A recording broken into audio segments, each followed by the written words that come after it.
Been so long since I played it. What's the other one?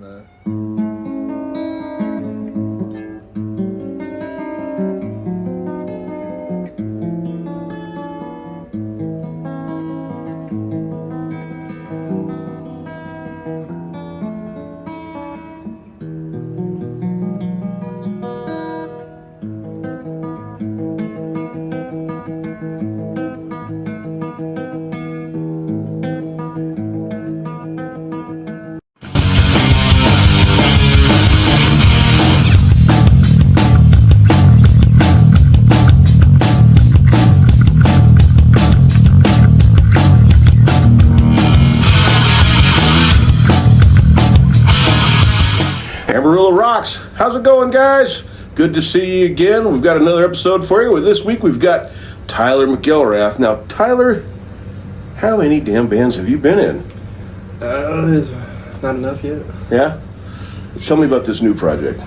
So it's a lot of the guys from the Rival Magnetics. We're just missing Matt on bass. Yeah. We got Cody Tosh, and I know he plays in a couple other groups around here. And we thought about bringing back some of the Rival material, yeah, but we didn't want to bring back too much of it and like set the stage for like that to go ahead and be the soundscape this band is going to be chasing. So that was a cool band.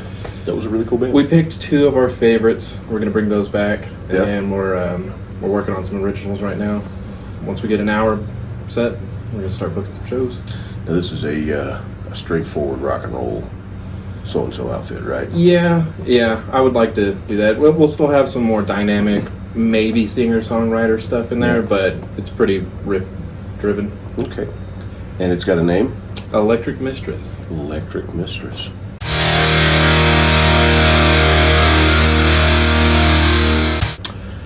That could be a euphemism for a pocket pussy. Is that where we're going with this, or? That's what I thought. Yeah. Rye suggested the name, and he got it off of an Electro-Harmonics pedal. Oh. The flanger they have. Okay. Sorry to take you guys there. So, straight to business. Sorry about that. How you been? Good, man. How you been? Not bad. Yeah, man. So, you moved off for a while. Mm-hmm. Yeah. Dallas area. Yeah, I moved to Dallas. Kind of bounced around a little bit. I lived in Weatherford, Granbury, Plano, one other town I can't remember over there, a little subsection.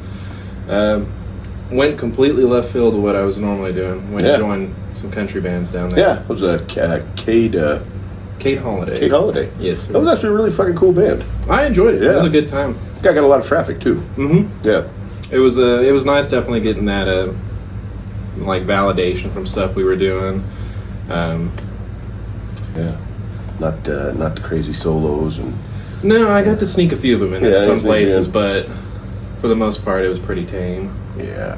Still with the wife? Yes. Yeah. How's she doing? She's doing good. She's doing good. She happy to be back home? Yes and no. Yes and no? Yes and no. Yeah. She misses kind of the hustle bustle of Dallas, but really? Yeah, we kind of got used to it. Yeah. The people will be like, "Oh, the traffic there is crazy." You drive there every day for so long, you're like, "Not really." You guys are young. You can handle that sort of shit. That's the number one thing that I hate about that area. I will say I-35 is probably the worst highway in Texas. When they tell you in the Matrix not to get on the fucking highway, they're talking about Dallas. You always told me to stay off the freeway. Yes, that's true. You said it was suicide. Then let us hope that I was wrong. Got a buddy that lived in, Jared from Holy Roller Baby. Oh, yeah. So he just moved from Garland. He'd been in Garland for a few years. It takes 45 minutes to get anywhere, and it was just, I don't know, man, I was a pro. As living in Weatherford, we'd book a show like East Texas, and we'd have to take I-35 out there. You pull up directions on Google, be like 3 hours, and then you're, halfway through the trip, 3 hours is already up, and you have to call the venue owner, like, we're gonna be late, dude. Yeah. Like, traffic is at a standstill. That's not something you do with a trepidatious gas tank either. Oh, you make sure that thing's full, because once the traffic gets bad, we're stopping at every gas station. You don't want to be the problem in traffic. You don't want to be the reason everybody else is losing their mind. Especially not in a van with a trailer. Yeah. Oh, yeah. Make it worse. You guys suck! Oh, yeah. Van can't even afford gas. How long you been back? About 3 or 4 weeks now. 3 or 4 weeks? Yep. Oh, okay. Damn. I thought it'd been a little longer than that. Okay. So No, with a talk about it had been going on for a little bit more. Yeah. And me and Amber are just kind of spontaneous people, and we're like, fuck it, let's move. Don't have any kids, right? No. That you know of? Yeah. That I know of. Yeah. Yeah, the aliens didn't get you. Right on. So what's the timeline for Electric Mistress, do you think? I'm not sure. I do know at some point we're looking at moving to Denver, Colorado area. Just want to get up in the mountains for a little bit, relax. Yeah. And but I have no idea on it. I told the guys, I was like, I'm in it as much as you guys are. I'm not going to push for anything you don't want, or you know, take this Uber seriously. So who else in the band now?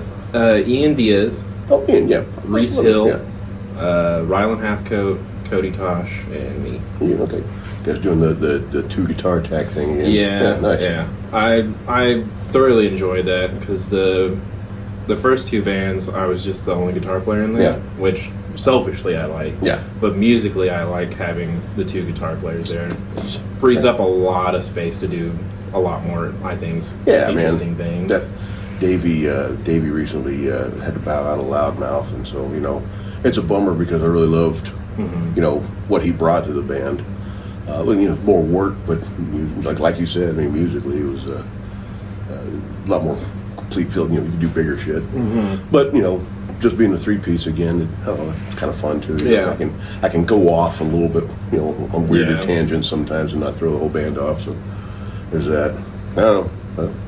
I miss the guy though. He's cool. So. He is a cool guy. Yeah. So while I've got you guys here, this week's podcast is brought to you by. Hey guys, want to shout out to the sponsors of Amarillo Rocks. First up, we've got the Drunken Oyster over at 7606 Southwest 45th. Authentic Cajun cuisine, killer drink specials, live music, beautiful atmosphere, absolute date night perfection.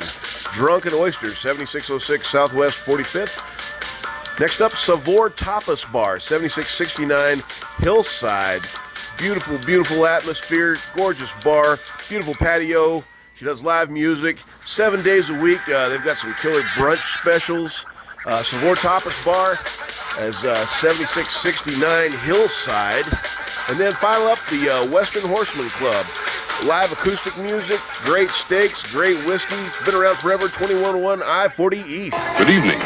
It's intermission time. Our service is friendly and quick. Dude, I've blown this knee out, completely dislocated it 3 times. Yeah. The last time I had surgery on it. We were loading out a venue, huge pothole behind the trailer. I was drunk as shit, didn't see it. Twisted, popped this one out. And then our tour manager was with us, and he was like, we're going to have to take you to the hospital. And I was like, none of us make hospital money, dude. Like, I don't know what you're talking about, hospital. I was like, I'm going to grip my teeth, you're going to grab my heel, pull my leg straight, and I'm going to pop it back in. Yeah.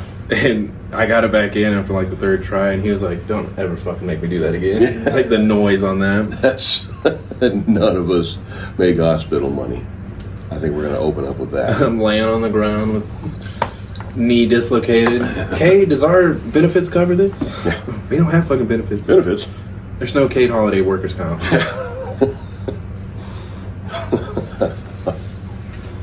Yeah. And that's even in country. That's the bread and butter of Texas around here. You know? Oh yeah. You got back into rock and roll, so you are a glutton for punishment. I went to the country scene because everybody was like, "That's where the money's at," and they're sure as shit right. Yeah. There is a lot of money in that scene, but artistically, I just wasn't fulfilled with it. He's still touring though and doing all this stuff, right? Their Kate Holiday band is still kind of a thing. Yep. It's on a hiatus right now. Right. He and the bass player joined Joey Green, another country guy. I think he was on The Voice or American Idol or something. Oh no shit. He moved to Nashville, and he does some shows in Nashville. They just booked a probably month-long tour, and so I think they're excited about that, which I'm glad. Who were some of the guys you played with that you remembered? Like bigger names? Yeah. I think the very first big show I got to do in the country scene, as far as I know, because my country artist knowledge when I moved down there was like zero. I remember going to the audition. They were like, "Do you know who Co Wetzel is?" And I was like, "Yeah." I have no idea who the fuck Co Wetzel is. But we did a show opening up for Cody Canada. Oh, nice. Yeah, and I think it's still the same bass player from Cross Canadian and a different drummer. It is cool. They three-pieced it and it sounded super full. And then about halfway through their set, their merch guy comes up and starts shredding with them on the guitar. And come to find out, Cody's son is in a band with him. And Cody was like, "You're really good. Like, come out and sell merch for us. I'll bring you up for a couple shows." God, that's crazy, man. It's strange to think that they got that big. Because I remember when they were still kind of new, I was doing sound for Larry Lee, or with Larry Lee, at Range Riders Rodeo like 20 years ago. Jesus, man, like right after 2000. And those guys were pretty new. They were playing the rodeo. And I remember all these cowboy guys hanging out. And we were, setting up, they had live bands and, like in the intermissions and stuff. And I was just being a dumbass. And I heard this girl came barrel riding, doing what the fuck they do, a rodeo. And I remember saying, "Holy shit, those are big dogs." And that guy just like pie-eyed me. What the fuck did you just say? We were a country band. We still had some more rock-driven songs. Yeah. And that's kind of the direction that at least the Texas country scene is going right now. Mm-hmm. Co Wetzel and Giovanni and the Hired Guns have really like pushed, and Austin Meade too, kind of pushed the rock narrative into the country scene a little bit more. And so we would do some heavier stuff, but we would go to these huge honky-tonk dance halls. Yeah. And we would get there and like I would color my hair weird colors, just like, they would remember us. They'd be like, "Y'all were the guys with the guitar player with the pink hair, right?" Yeah. I'm like, "Yep, that's us." And we'd show up, we'd get out of the van, all of us are dingy as shit, a bunch of potheads getting out of the van.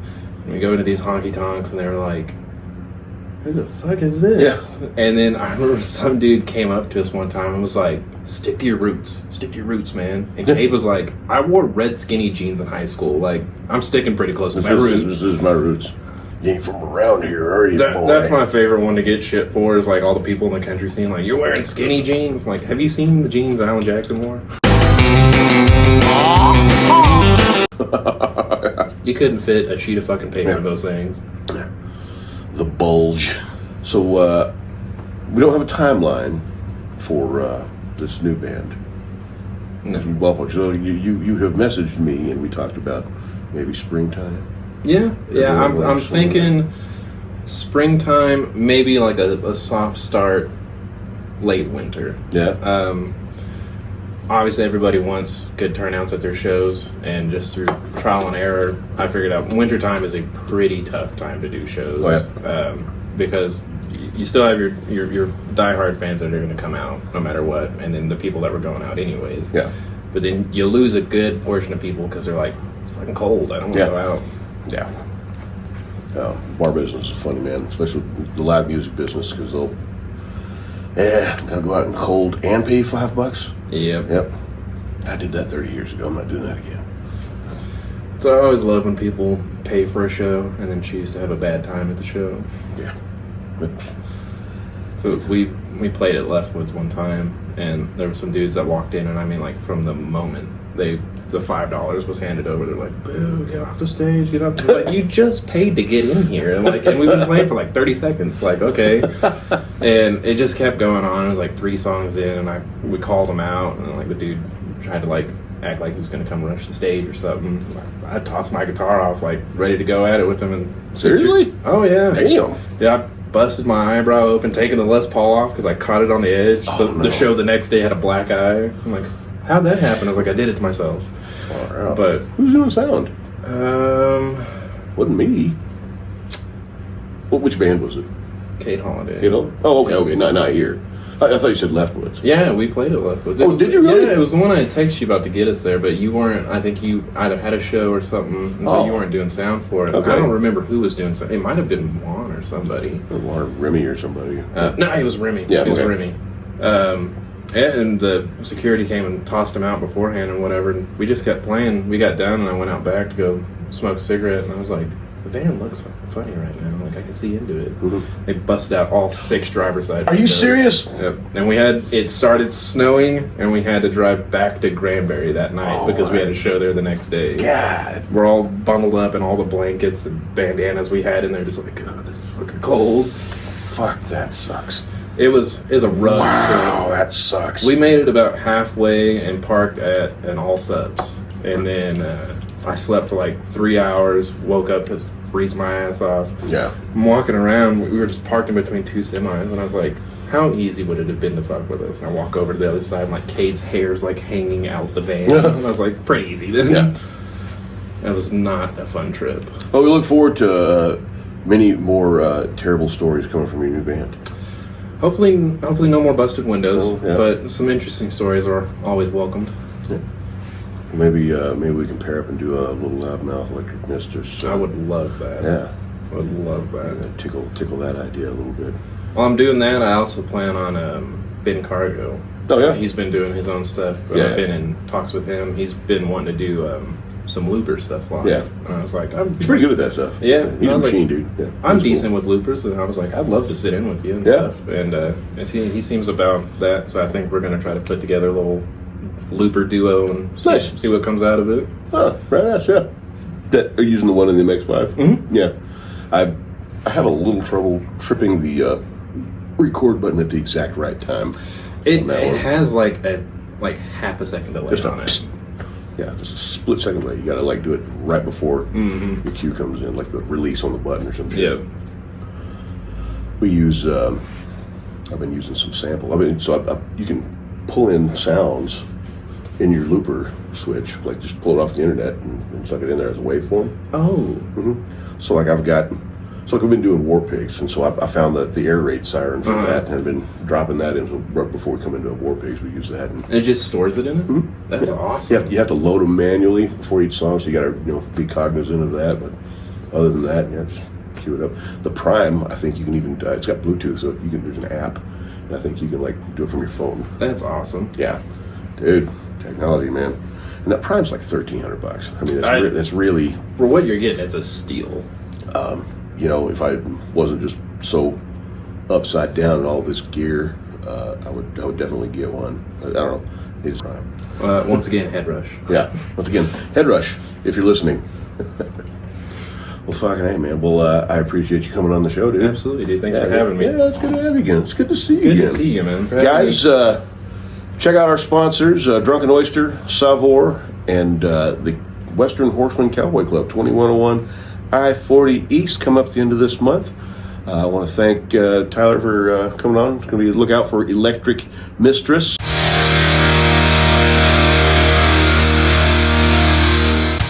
Hitting the streets of Amarillo here pretty soon. I am Loudmouth Thule. Please like and subscribe. If you like what we do, please help support the show that supports the scene. And we thank you. Remember, wipe front to back, close your browser history, and go see some live music. Amarillo rocks.